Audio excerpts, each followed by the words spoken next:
I put out a Bank of Japan video recently, sort of recently, in which I was dancing in front of the Bank of Japan. Purchasing power of Japanese savings pools is less. I think it just further adds to volatility in markets. Dollar yen always has a way of destabilizing things. So, Western is right to focus on it. It's a very, very important market. Like a month or two later, I see I'm tagged on Twitter. And then two individuals are also in front of the Bank of Japan dancing as well.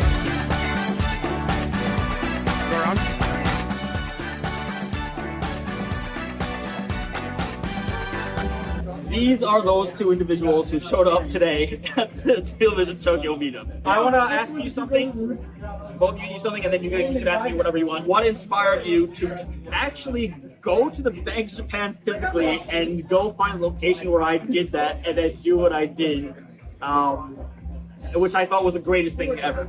But I'm truly honored that you did this, but I need to know why. We were trying to grab your attention so we could ask you some extra questions about the yen. That's like half of it, right? That's like, Are you serious? We actually thought you were. yeah, that was part of the fun, but also I would say at least 50% of the reason is it's just such a great name, right? Like when I saw that video with like the the AKB48 song, I just couldn't stop laughing. So we Bank of Japan is pretty cool. Let's just go to it. Yeah, It we was thought you so were. hot that day. Is that a serious? That's a serious answer. Yeah, but the other 50% is we have questions to ask. Yeah, dude, we were like laughing because it was so, like really hard. And it was so hot that day as well. All right, so a lesson to everyone else out there. If you want my attention, which I don't know why you would want my opinion, if you do, go out of your way and mimic me from a video. Come back with the doors are open from October 11th, so you can all come and dance in front. And the Bank of Japan security guards are very scary. They have sticks that are orange, and they might raise them slightly. That was my question. Thank you for answering. It was fun. It was fun. You probably look much more suspicious. So you guys work in you don't work in finance. That's also a good background too. Okay. What do you got for me? I have no answers right off the bat. Let's see what you got. So, what should Japan do then? So, what do you reckon? So your question is, what should Japan officials, as a collective, the Bank of Japan major finance, what should Japan do regarding the yen that's depreciating rapidly? Well, first of all, it's not a problem. Yeah, is that an issue? It's not obviously a problem. It's a perceived problem to them, and so therefore it's a problem. Well, at least to someone. So what you're asking is a really key thing. What should Japan do? That answer depends on what the priority is, and those priorities are different for everybody, and that's what the issue is. So, you're the Ministry of Finance versus the Bank of Japan. If you're the Bank of Japan, your priority is not the yen, your priority is to keep a lid on JGBs. Borrowing costs cannot go up in Japan. Debt burden the debt burden is insane. 206% debt to GDP and all that. You have even a few basis points move. That's not going to necessarily cripple Japan, even though a quarter of Japan's budget goes to debt servicing. But if you give into it, right? Like if it's perceived that the Bank of Japan lost control, then the 50 basis point cap or whatever that they're wanting out to will become far more than that, even though they can mechanically cap it. If you're the Ministry of Finance, you are subject to elections and all that. The population as a whole. Population's not happy. They're blaming weekend, they're blaming all that, right? So they have different priorities. So what should they do? It depends on who you are.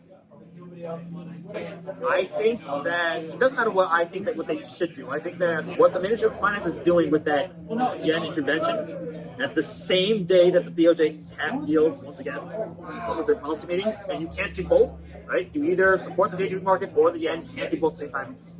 But I would say that do not underestimate Japan's ability to fight the gravity of economics.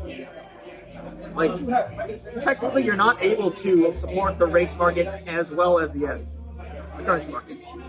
Japan probably can for longer than we think. Somehow they'll be able to. So the new widowmaker might be shorting the yen. The second thing I'll say is, if you are a Ministry of Finance official, you're facing public backlash for the first time, maybe ever. And DOJ Corona is going to be out in a few months. And then a few months after that, they're thinking that Powell's going to have to pivot, or Powell's going to pause on rate hikes, so that yield spread and the policy spread divergence at least comes to a halt. They're trying to buy time before that. So scare the hell out of short sellers, and in that time frame, I think they could both maintain yield curve control, printing yen to buy yen. But it's the order of events that matters. Do you think there's a will be able to both keep the yield and keep the yen under 150? So the yen won't go completely out of control, get into 200. Like, at what point you should see if the yen device? If the yen's at 200 by year end, that's a problem. It's a problem. So clearly, at some point, it's like If JGB 10s are yielding 50 basis points at year end, that's a global meteor hitting. Let's watch that's significantly less. And yen at 200 won't be yen at 200, because on its way to 200, you're seeing euro at 80 or whatever. You're seeing the pound at 80 or whatever, and all that. And then it'll be a global sort of thing. It's not going to be just a Japan specific thing. It'll be like a G5 stepping in, like, all right, dollar's getting ridiculous. We do need to have like a Plaza Accord, a Holiday Inn Accord, or whatever. Is my view. Now, before all that, however, it's going to come to, or you can just like widen the bands on JGB, like yield control a bit, and that would get pressure off the yen. However, I don't see that happening before Kuroda's term comes in. So it really is kind of a game of chicken in that time frame. So between now and the Kuroda successor coming in, he's out by April, right? So within the next few months, that all needs to be sorted out.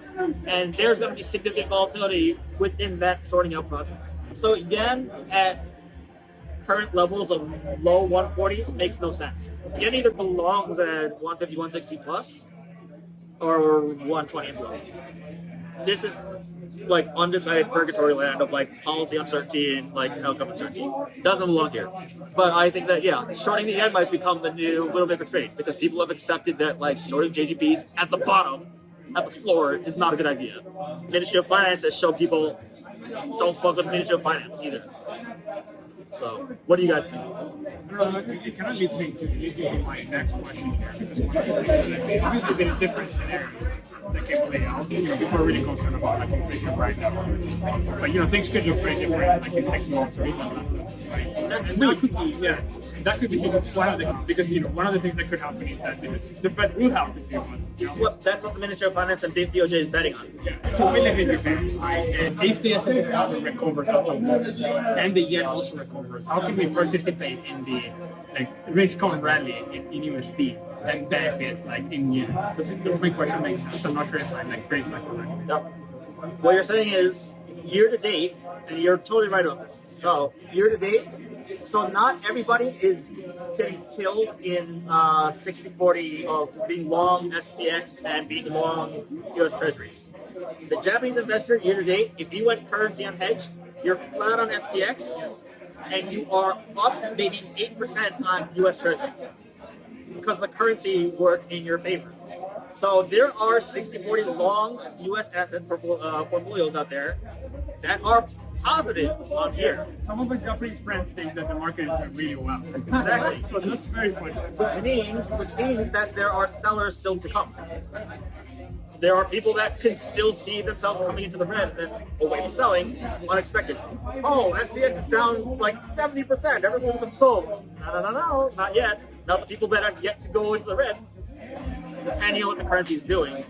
If USDJPY is falling alongside SPX rallying at the same percent rate, I mean, the dangerous thing is that you're you have to kind of assume that they're going to keep doing that at the same rate. But yeah, just do the reverse of what the being long SPX currency unhedged from Japan is.